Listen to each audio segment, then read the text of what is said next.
बिस्मिल्लाहिर्रहमानिर्रहीम, अस्सलाम वालेकुम नादरीन। आप यूट्यूब चैनल देख रहे हैं, मैं इमरान खान हूँ। इम्पोर्टेड हुकूमत ने वादे तोड़ने शुरू कर दिए हैं और अरशद शरीफ शहीद भाई की जो इंक्वायरी होनी है इस मामले की, उसके अंदर अब इस किस्म का कमीशन बनाया गया है कि जिसके मुअज़्ज़ज़ जज साहब जो हैं जिनको डाला गया, उसमें उन्होंने PCO के तहत हलफ भी लिया हुआ है। फिर बहुत सारी और मुतनाज़ चीज़ें हैं, वहाँ पर एक एतराज़ हो रहा है।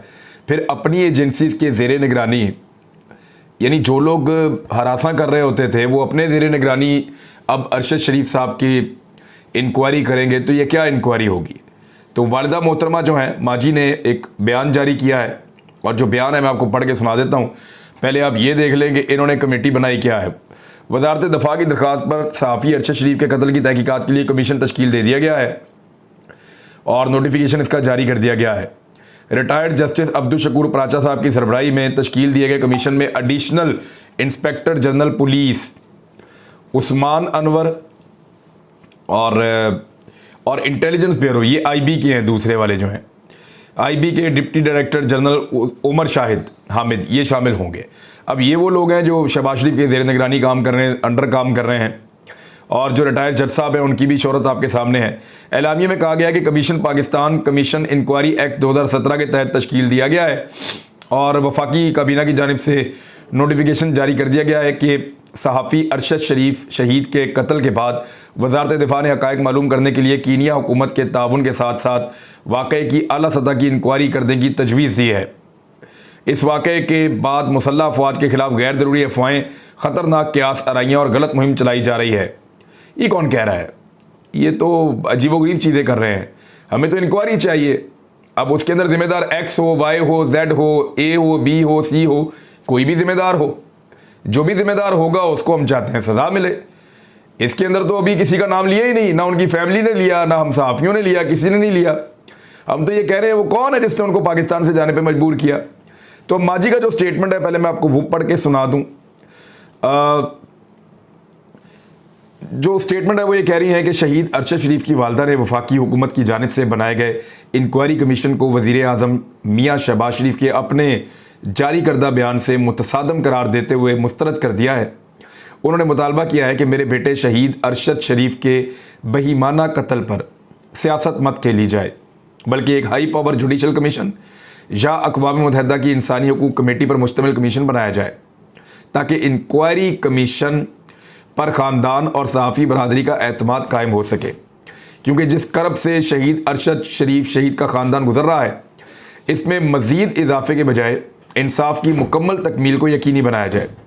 उनका कहना था कि जिस हुकूमत ने शहीद अरशद शरीफ शहीद पर मुल्क भर में कई बगावत के मुकदमा दर्ज करवाए और अपने वतन की ज़मीन उसके लिए तंग कर दी, जिसकी वजह से शहीद को मुल्क छोड़कर दुबई जाना पड़ा और वहाँ से भी उनको बेदखल होने पर मजबूर किया गया, आज वफाकी हुकूमत ने अपने 2 मातहत सरकारी अफसरान और एक रिटायर्ड जस्टिस पर मुश्तमिल कमीशन बना दिया है। क्या इससे किसी भी किस्म की आज़ादाना तहकीकात की तवक्को मुमकिन हो सकती है? बिल्कुल नहीं। वज़ीर आज़म मियाँ शहबाज शरीफ फौरी तौर पर अपने जारी करदा बयान के मुताबिक कमीशन की तश्कील 9 के लिए मुमकिन बनाए। उन्होंने PFUJ समेत मुल्क भर की सहाफ़ती बरादरी को मुखातिब करते हुए कहा कि शहीद अरशद शरीफ का खून नाहक किसी भी सूरत रायगा ना जाने दें और अपना भरपूर हक और अपना भरपूर किरदार अदा करें। वालिदा शहीद अरशद शरीफ शहीद।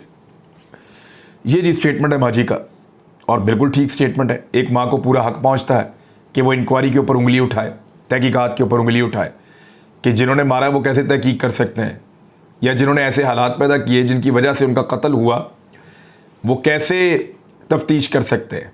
अपनी मर्ज़ी के ऑफिसर लगवाएंगे, अपनी मर्ज़ी के आप नताइज निकलवाएंगे, बल्कि इस कत्ल के ऊपर भी आप सियासत खेल रहे हैं। करने का इरादा क्या है, समझिए ज़रा इसको। ये जो कमेटी बन गई है इसकी तवज्जो ये नहीं होगी कि अरशद शरीफ शहीद का कत्ल कैसे हुआ, क्या वजूहात थी, क्यों निकलना पड़ा। ये ढूंढेंगे कि इस इंक्वायरी में इम्पोर्टेड हुकूमत और उनके सहूलतकारों के मुखालफिन को कैसे फिक्स करना है। ये करने की कोशिश करेंगे बेशर्मी। लेकिन याद रखना वो शहीद है, वो कहीं गया नहीं है, इधर ही है, और वो इंशाल्लाह इन चीज़ों का मुकाबला करेगा। और आप देखेंगे मुकाबला, हम सब मुकाबला करेंगे। अरशद शरीफ भाई की फैमिली फैसला करे, सिर्फ हम सारे हाजिर हैं। जब वो कहेंगे जहां कहेंगे हम आएंगे, जिस वक्त बुलाएंगे उस वक्त आएंगे। अब इसमें जो इंक्वायरी होनी चाहिए ना, एक तो होनी चाहिए बैनुल अक़वामी किसी कमीशन के ज़रिए से या कोई आलमी इदारे के ज़रिए से, UN करवाए तो सबसे अच्छा है। इसमें जो चीज़ें देखने वाली हैं वो हैं, एक तो अरशद शरीफ साहब ने जितने डॉक्यूमेंट लिखे, खतूत लिखे, उन सबको निकाल कर पढ़ा जाए कि उन्होंने चीफ जस्टिस ऑफ पाकिस्तान को क्या कहा, सदर पाकिस्तान को क्या कहा। फिर जो सेनेट की कमेटी बराए इत्तलाआत है उसके अंदर अरशद शरीफ साहब ने मेरी मौजूदगी में 2 मरतबा बड़े दबंग अंदाज में अपना मौक़िफ़ और जो ख़तरात थे वो उनके सामने रखे। सेनेट की कमेटी बराए दाखिला के अंदर उनके बयानात मौजूद हैं और ये सारी चीज़ें रिकॉर्ड पे मौजूद हैं। ये वीडियोस निकालें, इनको सुने, आपको पता चलेगा। उसमें मैंने भी बोला है, समी इब्राहिम साहब ने भी गालिबन बोला है, साबिर शाकिर साहब ने भी बोला है, कुछ और सहाफ़ियों ने भी बात की है, हमारे भट्ट साहब है इस्लामाबाद वाले, उन्होंने भी बात की है। तो वो जो बातें हैं उनको निकाल कर सुने, आपको पता चलेगा कि कौन था जो हमें खौफजदा कर रहा था और अभी तक कर रहा है। इन बयानात की रिकॉर्डिंग मौजूद है, यानी कोई ऐसी चीज़ नहीं है जो आपको ना मिल सके। फिर आप पता करवाएं कि ये जितनी FIRs हमारे ऊपर हुई हैं, जिनकी वजह से हम बहुत ज़्यादा हरासा हो रहे थे, गिरफ्तारियां हो रही थी, तंग किया जा रहा था, ज़मीन तंग की जा रही थी, जैसे कि उनकी वालदा ने अपने बयान में लिखा। ये तमाम FIRs, इनका रिकॉर्ड देखा जाए, इनकी तहरीर देखी जाए, एक ही जैसी है, एक ही दफ्तर से निकली है। ऐसा लगता है व्हाट्सएप किया है किसी ने, जिसने किया हमें तो उसका पता है, व्हाट्सएप किया है और आगे छापा लगता रहा और सारी FIRs होती रही हैं। मुद्दइयों को बुलाया जाए, उनसे पूछा जाए कि उनको किसने दबाव डाला और किसने उनको कहा कि आप ये मुकदमे दर्ज करवाएं। मेरे तो जो मुद्दई मिले उन्होंने कहा जी हम आपको जानते ही नहीं है इस हवाले से, हमें तो पता ही नहीं था कि पर्चा हम आपके ऊपर दे रहे हैं, हमसे तो सिर्फ ID कार्ड मांगा गया था और ये पर्चा हो गया। फिर ये एक जैसी तहरीरें हैं सारी की सारी, अदालती अहकामात भी इनके ऊपर मौजूद हैं और अदालती प्रोसीडिंग जो हुई हैं उनको भी देखें। फिर वो क्या हालात थे जिनमें अरशद भाई को पाकिस्तान छोड़ना पड़ा, यानी कौन से लोग आए थे, आकर तैनात हुए, उसके बाद सख्तियाँ हुई, गिल भी गिरफ्तार हो गया, अहमद यूसुफ साहब गिरफ्तार हो गए, ARY को रातों रात बंद कर दिया गया। इतने सख्त इकदाम किए गए कि अरशद भाई को पाकिस्तान छोड़ना पड़ा।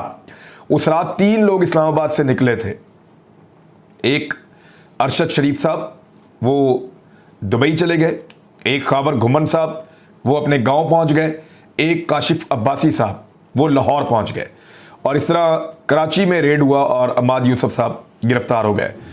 अच्छा, वो कौन था जिसने UAE से अरशद शरीफ साहब को निकलवाया? ये सबसे बड़ा पॉइंट है, इसकी इंक्वायरी होनी चाहिए। आखिर में आप कीनिया पहुंचे और जाकर देखें कि अरशद शरीफ साहब का वहां पे कत्ल कैसे हुआ। ये चीज़ें वहां पे जाके देखी जा सकती हैं। अरशद शरीफ भाई जिन दोस्तों से राब्ते में थे उनमें मैं भी हूं और बहुत सारे दोस्त हैं, कई ऐसे दोस्त हैं जिनमें दिन में 2 दफ़ा भी वो रब्ता करते थे। उनकी एहलिया से भी उनका रब्ता रहता था, माजी से भी उनका रब्ता रहता था, उनकी जो टीम है उससे उनका रब्ता रहता था, जो उनके कुलीग्स उनके साथ चैनल में काम करते हैं उनसे उनका रब्ता रहता था, चैनल के मालिकान और बाकी दोस्त जिन से अरशद शरीफ साहब का रब्ता रहता था और वो इन्फॉर्मेशन शेयरिंग करते थे, वो तमाम लोगों के इंटरव्यूज़ भी किए जाएँ और फिर जिन लोगों के हम नाम बताएं उनके भी इंटरव्यूज़ किए जाए और जाके उनसे पूछा जाए कि आपने ये सब कुछ क्यों किया और किस बुनियाद पर किया। तो ये सारी चीज़ें जब होंगी तो फिर अरशद शरीफ भाई को इंसाफ मिलना शुरू होगा और मामला इंसाफ की जानिब बढ़ेगा। लेकिन ऐसा लगता है कि दाल में कुछ काला है और जानबूझकर चीज़ों को घुमाकर इसको भी अपने फ़ायदे में इस्तेमाल करने की कोशिश की जा रही है। एक तो लॉन्ग मार्च चल रहा है पाकिस्तान में, अगर अरशद शरीफ शहीद भाई को इंसाफ ना मिला तो एक एहतजाज फिर हम भी करेंगे।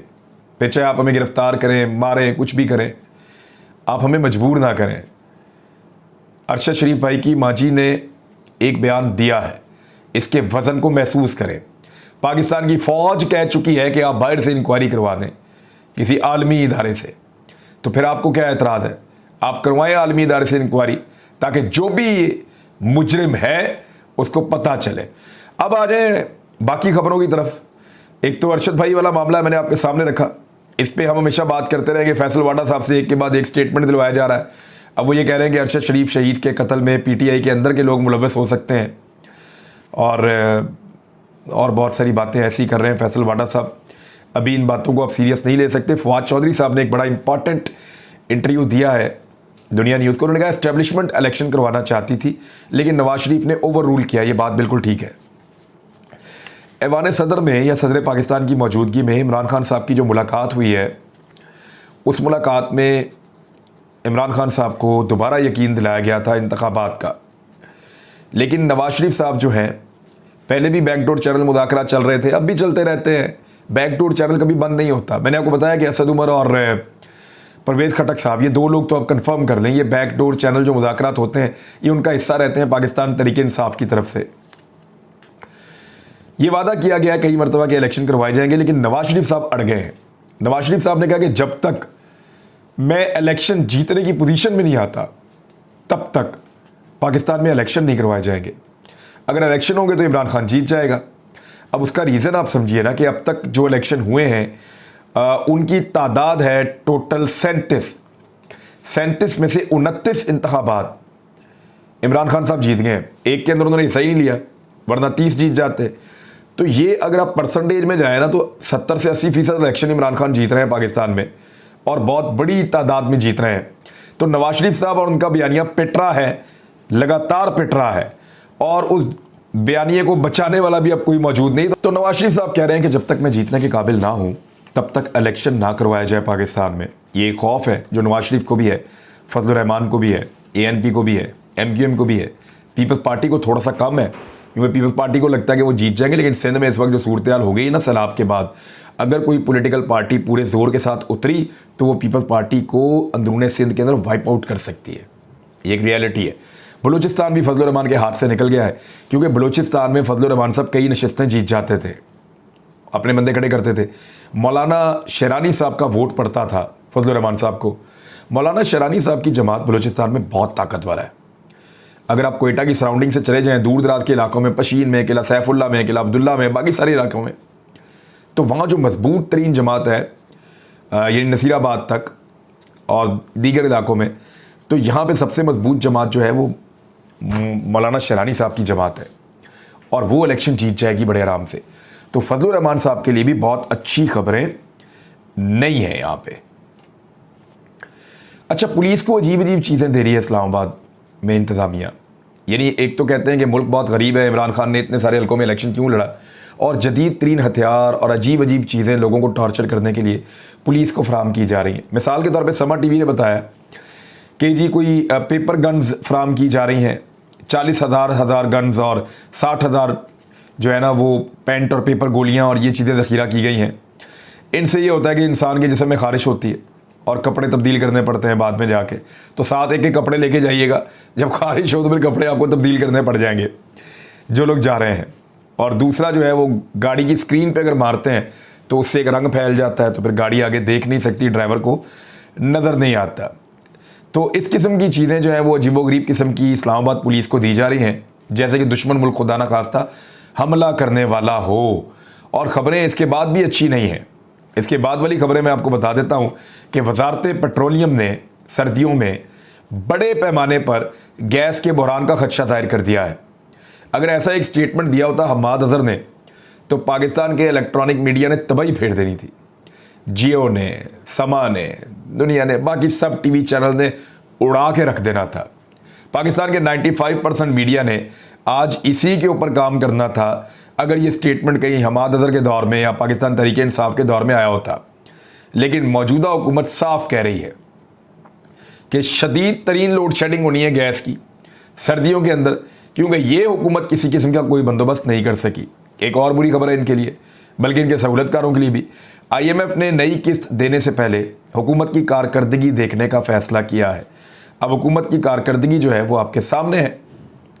यानी हुकूमत की कारकर्दगी आप समझते तो हैं कि कोई भी टारगेट पूरा नहीं हो रहा, ना एक्सपोर्ट्स बढ़ रही हैं, ना रेमिटेंसेस जो हैं वो भी लगातार कम हो रही हैं, सरमायाकारी पाकिस्तान में वो भी कम हो रही है, और महंगाई पाकिस्तान में बहुत ज़्यादा बढ़ गई है, लोगों को सब्सिडीज़ दे नहीं पा रहे और टैक्स के टारगेट भी पूरे नहीं हो रहे। तो ऐसी सूरत हाल में जो अहदाफ पूरे नहीं कर सकी मौजूदा इम्पोर्टेड हुकूमत, उसके बाद अदाद शुमार को देखते हुए IMF जब अगली किस्त देने की बात करेगा तो ऐसा लगता है कि एक और फेलियर होगा, क्योंकि इसहाक डार साहब को तो उन्होंने मूल लगाने से इनकार कर दिया है, और वो इसहाक डार साहब को एक ऐसे वज़ीर ख़जाना के तौर पे देखते हैं जो नॉर्मली वादा कुछ करते हैं और कर कुछ देते हैं। यानी वादा खिलाफी, गलत बयानी, इसके तौर पे वो देखते हैं। पहले भी उन्होंने सुर्ख झंडी दिखाई थी, कोई बात नहीं सुनी इसहाक डार की, और फिर उन्होंने कहा जी मुझे तो लाया गया है, मैं अभी इसहाक डार साहब कहते हैं जी मुझे तो फंसा दिया ला के, और वो अब पहले कह रहे थे कि डॉलर मेरे आने पे, मैं जहाज़ में बैठा डॉलर सस्ता हो गया, और अब कहते हैं डॉलर का तो मेरे से ताल्लुक ही कोई नहीं है। डॉलर का ताल्लुक अब कह रहे हैं कि स्टेट बैंक के साथ है, कितना बड़ा फ्रॉड है वो आदमी जो कहता था कि डॉलर को मैं ले आऊंगा 130 रुपए पे, 135 रुपए पे, कभी कहता था 100 रुपए पे ले आऊंगा। वो आदमी अब कह रहा है कि डॉलर को तो मैं ठीक कर नहीं सकता।